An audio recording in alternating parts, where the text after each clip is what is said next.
travel with me, artist John Dyer and artist Joanne Short.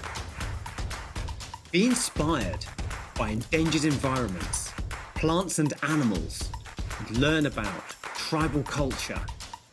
Paint, connect, exhibit and change. It's a last chance to paint. We've just come into the Meru National Park with the Born Free team. This is in this room here. They have this building here where they have their office. Hi there, we've just arrived at our new destination where we're staying. I think it's called the Equator Camp. We're staying in a tent. So we've just arrived in the community group at just outside Meru National Park, and this is a community group that Born Free work with, and they're doing education around human-wildlife conflict, and in particular we're going to be looking at the story of water and how they can share the water from the river, so not too much is taken, so they have enough for their crops, and farmers downriver have enough, and farmers upriver also taught about this, just using it sparingly and effectively, and I'm going to be painting here later. We're going to go and look at some of the wide range of vegetables, so I'll point them out as we go.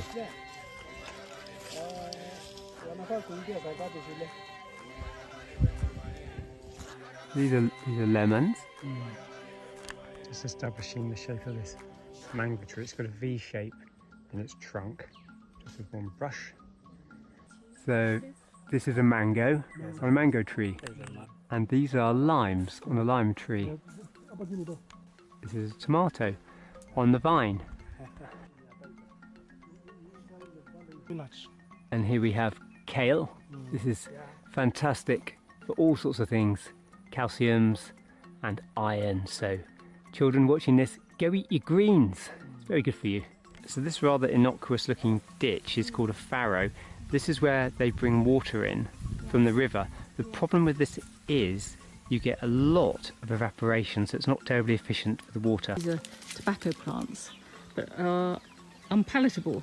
In other words, elephants don't really like them. So by the time they've got this far and decided that they haven't got anything nice to eat, they turn around and change their minds. And then over the other side, the farmers plant the things that the elephants would like, but hopefully they're hidden behind the unpalatable plants.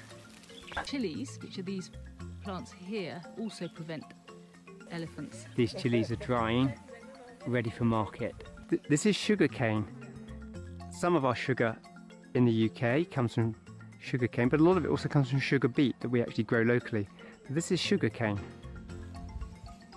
And these are bananas. These are actually a herb.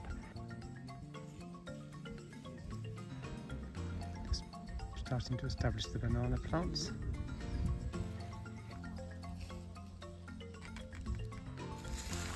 If you've ever eaten papaya, this is a papaya tree. Look, it's really tall. I've just been given a guava straight off the tree. I've never had it before. It's really citrusy. Look at it inside. So you just bite straight into it. What we're going to do this afternoon is we're going to talk to these people who are struggling, and it would appear that the main problem they have is actually conflict between the wildlife and the people. We are here with a community member who is going to tell us about their lives. So tell us your name and where you're from. My name is Ramishe Kintongai from Kadidine, Pakigate. Okay. And what is the name of your water group? Kanan Irrigation. Kanan Irrigation Water Group. So tell us a bit about your experience with why you formed a water group first of all, and your experience with that water group.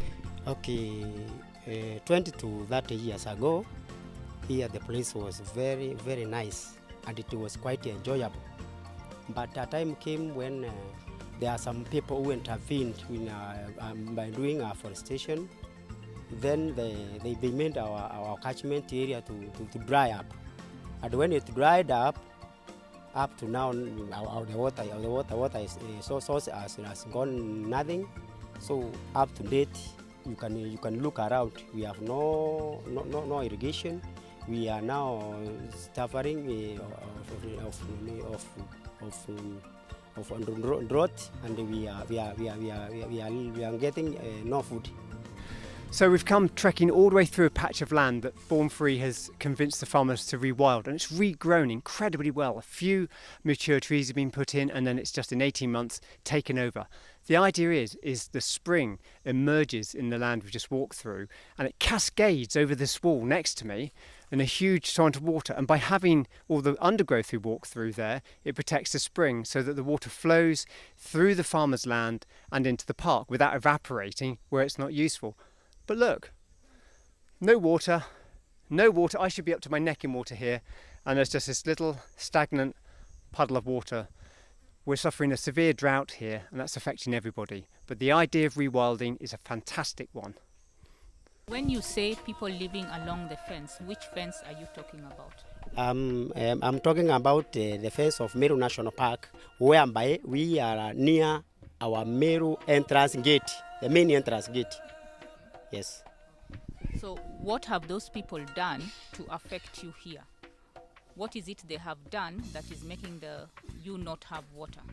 You know, our catchment area, there are some 10 years ago, there are some people who took our catchment area. They cut all trees and they made them their samba. So from that time is when we started suffering. So I've just asked the farmers if they see any of these animals and birds, and they've pointed out that lots of them they do. But this one here, the weaver bird, I'm going to put in, the guinea fowl, this snake, this green snake lives in the mango trees. I might try and put that in, and maybe this rock python. There's lots of snakes here, so I need to put that this in. one is, And this one too? yeah, Crocodile here? yes. And, Not here. The No. But this one's here, Yeah. this one's here, Yeah. this one's here, and this one's here.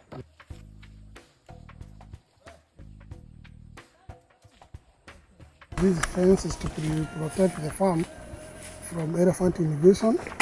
And how it works is that, one, elephants and African bees, they are not friends. And once the elephant is getting to the farm, it definitely is going to touch this wire mesh. And after touching, it is going to disrupt the bees inside, and they'll come out. Once they come out, the elephants will move out of the farm. So the other reason why it's swinging, if you'll see, it goes backwards and forwards, is to prevent the honey badger, which likes honey, from jumping up and getting all the honey, because what will happen is it will make it completely unstable and frighten the badger, and it will fall off, and the honey badger won't get the honey. Job done.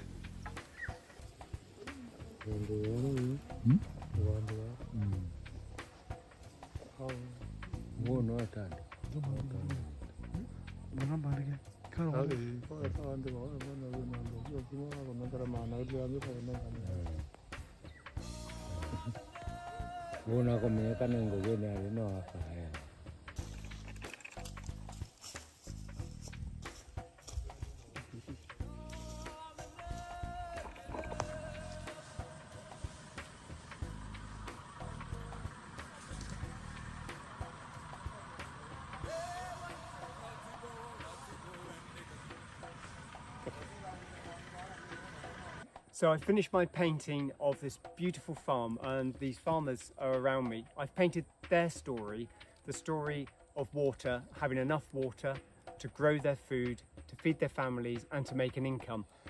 I want you to paint their story too, to really understand that the actions we take wherever we are on the planet do affect the climate and the weather elsewhere, in this case in Kenya.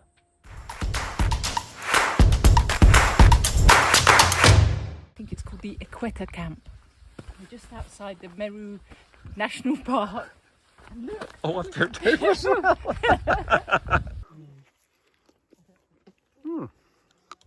it's